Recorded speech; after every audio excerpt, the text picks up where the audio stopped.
Halo, kembali lagi di CNN Indonesia. Kami akan membahas tentang perubahan-perubahan sosial yang ada di sekitar kami. Oke, untuk perubahan yang pertama, kami mengambil kurikulum merdeka.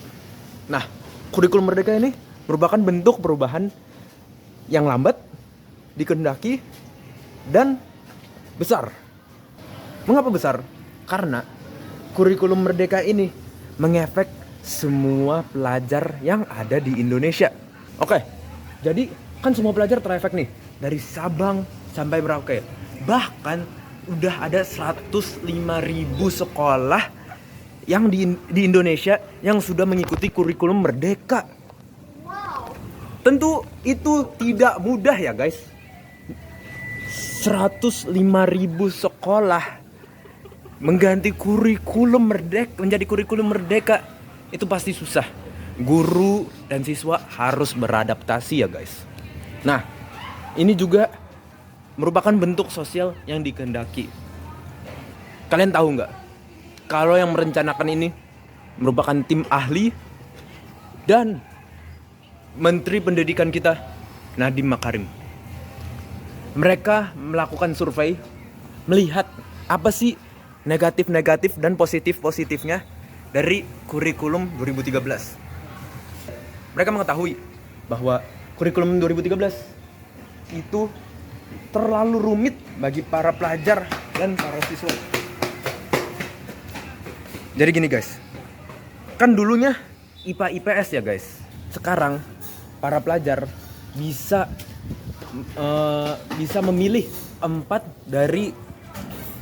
mata pelajaran dari kedua jurusan itu ya guys. Jadi udah gak ada lagi IPA IPS ya guys.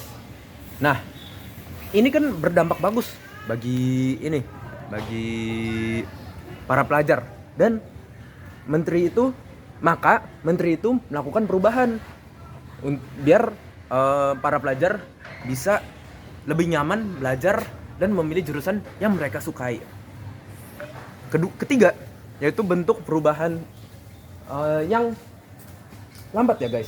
Nah, di kurikulum merdeka ini kan 2021 ya 2022.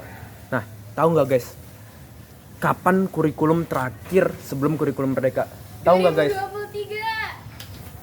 Bener nggak? 2022. Sebelum kurikulum merdeka. Sebelum kurikulum. Oh, kurikulum Kurtilas. Hah? Kurikulum 2013. Nah, kurikulum 2013 ini ke kurikulum merdeka yang di 2022-2023 ini udah 10 tahun ya guys. Lambat banget. Pasti banyak sekali yang dipertimbangkan oleh tim para ahli dan Menteri Pendidikan kita ya guys. Mereka pengen ngeliat apa yang baik bagi kurikulum baru kita ini dan apa yang harus dihindari agar kurikulum kita ini menjadi lebih baik ya guys. Nah, yang terakhir yaitu teori. Teori yang dari kurikulum merdeka ini merupakan teori modernisasi ya guys. Mengapa modernisasi sih? Modernisasi. Nah, modernisasi ini kan berasal dari kata modern ya guys, yang lebih baru, yang lebih efektif, efisien ya guys. Nah, pasti kurikulum merdeka ini lebih efisien dari kurikulum 2013 ya guys. Dari cara belajarnya, cara penyampaiannya, dan lain-lain. Sekarang ada apa? Ada P5 ya guys, yang boros. Yang gitulah guys ya. Nah, ya jadi gitulah guys. Dari teori dan bentuk dari kurikulum merdeka. Nah, kalian tahu nggak apa perubahan selanjutnya? Simak setelah iklan ini ya guys. Terima kasih. Duh, hujan nih. Butuh vitamin. Minum Nutrisari dong. Tinggi vitamin C, penuhi 100% kebutuhan vitamin C-mu. Haciu. Wah, Nutrisari. Nutrisari 100% kebutuhan vitamin C. Sekarang saya akan menjelaskan perubahan sosial yang ada di sekitar kami. Sekarang saya akan menjelaskan sosial media. Bentuk perubahan sosial yang ada di sosial media ada cepat, besar, tidak dikehendaki, dan dikehendaki. Kenapa cepat? Karena adanya kemajuan teknologi, karena adanya smartphone yang meluas karena adanya inovasi baru. Dan penyebaran smartphone ini kan secara cepat, jadi kayak barengan gitu. Jadi sosial media itu otomatis juga dipakai secara bersamaan karena adanya smartphone.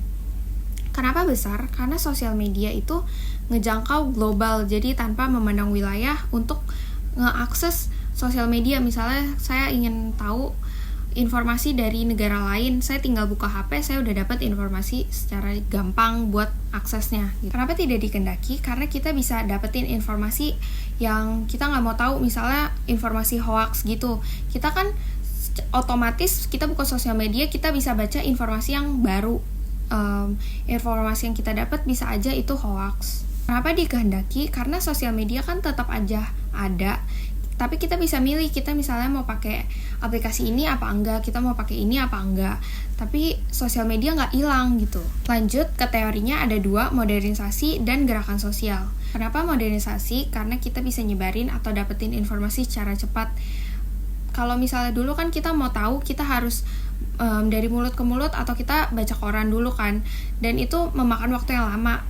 Karena adanya sosial media ini, kita bisa tahu informasi secara cepat. Kita tinggal buka HP, kita cari, dan kita langsung dapetin.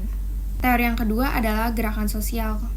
Kenapa gerakan sosial? Karena adanya sosial media ini, kita bisa komunikasi secara cepat. Misalnya dari Indonesia ke Amerika, kita bisa ngobrol secara cepat, kita bisa chatan, atau kita bisa telepon, dan itu cepet kan. Kalau misalnya dulu, mungkin kita harus kirim surat dan itu memakan waktu yang lama. Karena ada sosial media ini, kita bisa tinggal buka HP, kita udah bisa komunikasi sama yang beda wilayah sama kita. Sekian dari saya, terima kasih. Lalu terakhir ada idol group. Untuk bentuknya ada kecil. Kenapa ini perubahan yang kecil? Karena sebenarnya ini perubahan yang tidak terlalu signifikan. Maksudnya cuma mungkin berdampak bagi orang-orang yang memang tertarik kepada bidang itu, bidang penampilan itu. Lalu untuk teorinya ada modernisasi dan siklus. Tentunya modernisasi ini muncul karena jenis atau genre musik ini baru muncul, dan mungkin ini menarik perhatian orang-orang yang kelihatannya kayak, oh ini lebih modernisasi, keren. Lalu emang sebelumnya idol group itu mungkin gak ada sebelumnya, karena sebelumnya cuma ada di Jepang, lalu mulai berkembang juga. Bahkan sebelumnya di Jepang juga mungkin gak ada, sebelum kan musik-musiknya cuma klasik atau apa gitu. Lalu ada teori siklus. Kenapa? Karena perkembangan musik itu pasti selalu terjadi. Setiap zaman pasti ada cara sendirinya untuk memberi hiburan. Kalau untuk zaman kita, contohnya idol group. Sekian dari saya.